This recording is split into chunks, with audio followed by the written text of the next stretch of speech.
بسم الله الرحمن الرحيم. الحمد لله رب العالمين، وبه نستعين أمور الدنيا والدين، وبعد. اللهم اشرح لي صدري ويسر لي أمري واحلل عقدة من لساني ويفقه قولي. السلام عليكم ورحمة الله تعالى وبركاته. أمد المسلمين تا meel kastoo aad joogtaan salaan isku dira saanta ugu qiimaha badan baan idin soo diraya. mahadnaqa koobaad ilaahay baa subxaanahu wa tacaala iska leh, isagoo inagu qaladaystay nimcooyin badan oo aynu runtii mooganahaynba inaynu ka mahad celinno. isagoo ilaahayna subxaanahu wa tacaala inoo sheegayeen haddii aynu mahadnaqno ilaahay subxaanahu wa tacaala inoo siyaadinayo nimcooyinka kala duwan ee inagu qaladaystay. mahadda labaad waxaan siinayaa walaalkay cabdiraxmaan geestiir, madaxa barnaamijka wiil haleegaaga han kale oo si sharaf leh igu soo marti qaaday muuqaalkan inaan soo duubo. aad iyo aad baan kugu soo mahad celinayaa, hambalyana waan kuu soo dirayaa adiga iyo guud ahaanba bahda kula shaqaysa. magacaygu waa xamse xaaji faarax bootaan, waxaan ku suganahay magaalada Kampala ee waddanka Uganda. barnaamijkan wiil haleegaaga han kale waxaan kaga qayb qaadanayaa mawduuca hanashada hanka iyo sidoo qofku u hanan karo hankiisa uu doonayo inuu higsado. afeefka waxaan ka dhiganayaa in barnaamijka haddii la sulugo amaba se aanan u soo jeedinin sidii barnaamijku ahaa in laga cudur daaro, waayo barnaamijku runtii aad buu baaxad weyn yahay. waxaan ka afeef dhiganayaa inaanan sidii loogu talagalay aanan u soo jeedin doonin, se qodobo yar aan inoo tilmaami doono daqiiqaadka soo socda haddii ilaahay yidhaahdo. daqiiqaadka soo socda aynu isla eegi doonaa hanka iyo hanashadiisa. han, higsi, hadaf intuba waa isku mid, laakiinse maxay yihiin? hadaf, han iyo higsi waxa weeyaan waa bar aad doonayso inaad nolosha ka gaadho, waa bar aad higsanayso oo doonayso inaad horumar ballaaran ka samayso, isla markaasina aad gaadho. iskuulka haddii aad dhigato, jaamacadda haddii aad dhigato oo doonayso inaad imtixaanka baasto, imtixaanka aad baasaysa inaad doonaysa imtixaanka baastaa waa han kugu jira weeyaan. idan waxaan shaki ku jirin qof kastoo adduunyada tan jooga inuu han leeyahay, hiigsi leeyahay. qof walba maskaxdiisa waxaa ka dhex guuxaysa humuum, walow humuumta naga dhex guuxaysa haba kala duwanaatee. marka laga yimaado waxyaabaha inagu waajibaadka ilaahi subxaanahu wa tacaala inoo abuuray, wamaa khalaqtu ljinna walinsa ilaa liyacbuduun. markayn intaa ka nimaadno, qof walba adduunyada tan wuxuu u joogaa inuu hankiisa ka midho dhaliyo oo hankiisa ifka keeno oo hankiisa dibadda u soo saaro. idan waxaan leenahay hanku waad hiigsan kartaa, laakiinse waa goorma? waa goorta aad qorshaysato, waa goorta aad qorshe cad ka yeelato, waa goorta aad go'aan qaadato, waa goorta aad isku dhiirigeliso, waa goorta adigu naftaadaad ku kalsoonaato. marmarka qaar soo isma weydiisid maxaad nolosha saamayn ugu yeelan weyday, maxaad nolosha horumar uga samayn weyday, maxaa sidan marar badan baad isweydiinaysaa. laakiin waxyaabaha su-aalahaasi keenaya waxaa ka mid ah in adigoo naftaada ku canaananaya inaanad waxaan karahayn, inaad waxaan kugu adag tahay, inaanad qaban karahayn, inaad cabsanayso, inaanad dareensanayn inaad waxaan qaban karto. tiyo badan soo isma weydiisid inaad nolosha saamayn ku yeelan weyday. waxaasoo dhanna waxaa keenaya adigoon jid lahayn, oon jid cad qorshaysan, adigoo cabsanaya oo ka cabsanaya oo naftaada isle waxaan ma qaban kartid, ma samayn kartid. impossible, kelmadda macquul darro oo waxyaabaha ugu waaweyn ee qofka hadafkiisa la hadha. yacni inuu qofku si dhigto oo yidhaahdo waxaan isagoo qaban karaa ma qaban kartid. nin philosopher wuxuu lahaa impossible is the only word to be found in the dictionary of fools. wuxuu yidhi kelmadda buu yidhi macquul darro waa qaamuus keliya laga helo buu yidhi dadka doqmaha. yacni ma doqon ma sheegay, laakiin wuxuu doqon ka dhigayaa qofka hadafkiisa garan la, qofka isagoo wax qaban karaya aan qaban karahayn. mushkiladaha ugu waaweyn ayna haystana waxaa ka mid a qof intayna doonaysa inay wax higsato markay faylgaroobaan amaba ay ku guuldaraystaan. waxyaabaha guuldarrada ugu waaweyn tiirarka ka midka waxaa ka mid a in qofku isagoo wax uuna aqoon u lahayn qabanaya oo wixii uu doonayay inuu qabtana aan qabanahayn. taasna waa mushkiladaha ugu waaweyn qofka hankiisa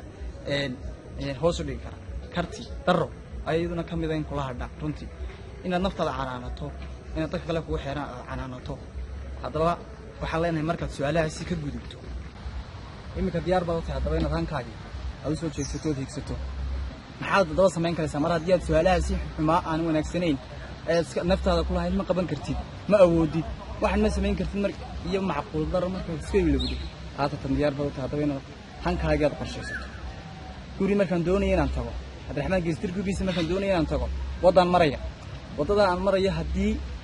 aan si fiican mari waayo ama wadada ay ahayd aan mari waayo waxaan shaki ku jirin guriga Cabdiraxmaan Geestir inaan tagin guri kale aan tagayo laakiin guriga Cabdiraxmaan Geestir wadada marta hadii aan toos u maro waxa markaasi hubaala inaan toos u tagi doono gurigii Cabdiraxmaan Geestir waa sidaasi salamida markaan ku leeyahay wadada qorshayso aad hankaaga u marayso yani qorshe waxaan ugu jeedaa inaad qorshahaagii aad wada u samaysato hankaaga inaad wada u samaysato way badan yihiin qodobada hanka aad wadada aad u maraysaa laakiin waxa gudboon oo kula qurux badan markastaba caqabada ka hor imanaysa kaaga hor imanaysa wadada aad sii socoto inaad u dhawaad adeegto haddii aad kuftana inaad garan karto si loo kaco laakiin haddii aad kufto haddii aad kici kari weydana waa doqonnimo ogow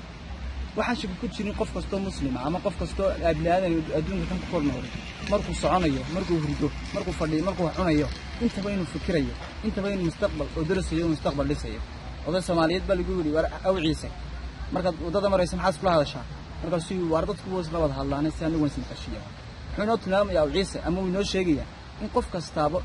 in xataa markii ay wadooyinka soconayeen isla hadleen oo inuu dhisayno mustaqbalkeena hadda mustaqbalkaaga dhisayna si uu qurux badnaado hankaaga dhisayna si uu rajo u yeesho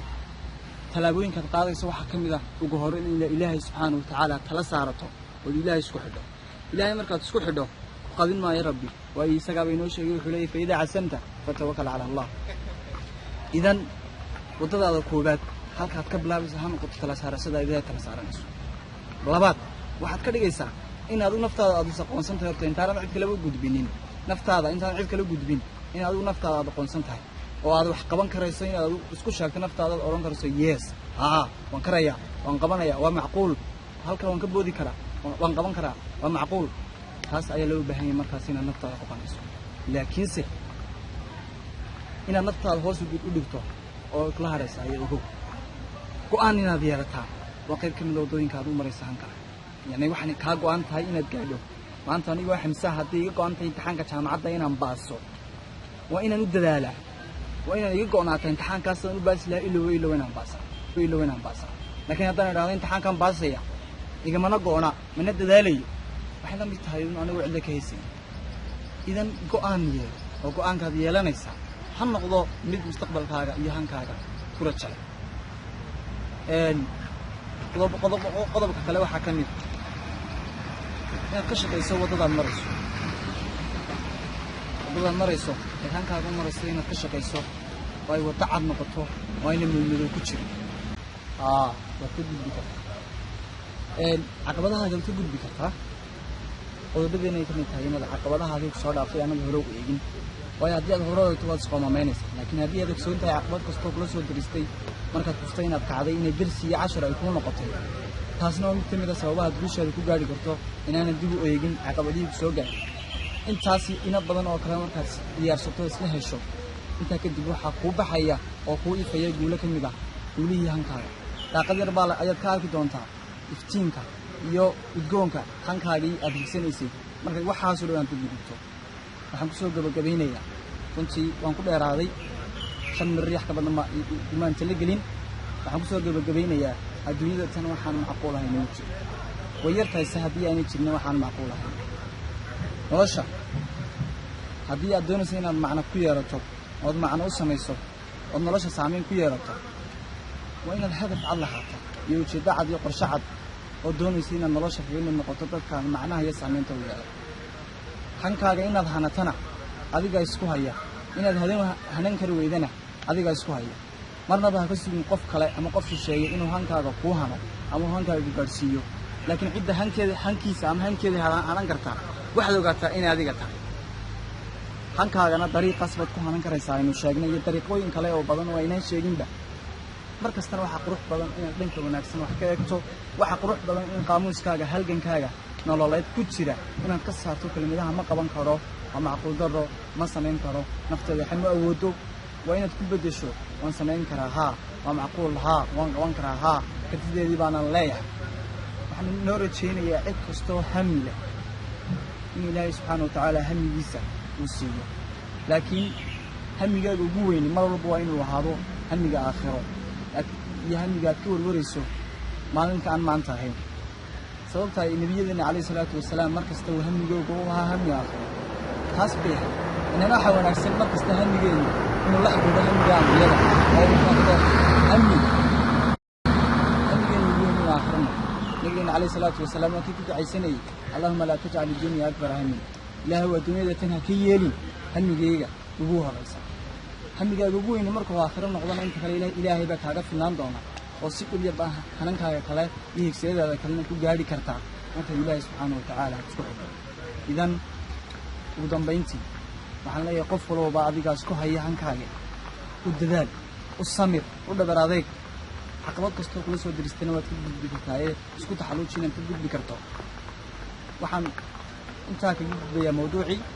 mar labaad waxaan u mahadnaqayaa walaalkay cabdiraxmaan geestir oo igu soo marti qaaday barnaamijka wiili haligaaga hanka leh waxaan isagii bahad la shaqaysay oo rajeynayay inay barnaamijkan halkan kasii wadaan waxaan sidoo kale mahad gaara siinaya maxamed cabdillaahi xasanaal oo fiidiyogan iga duubaya ama muuqaalkan iga duubay isagana aad baan ugu mahadnaqayaa assalaamu calaykum waraxmatullaahi tacaala wabarakaatu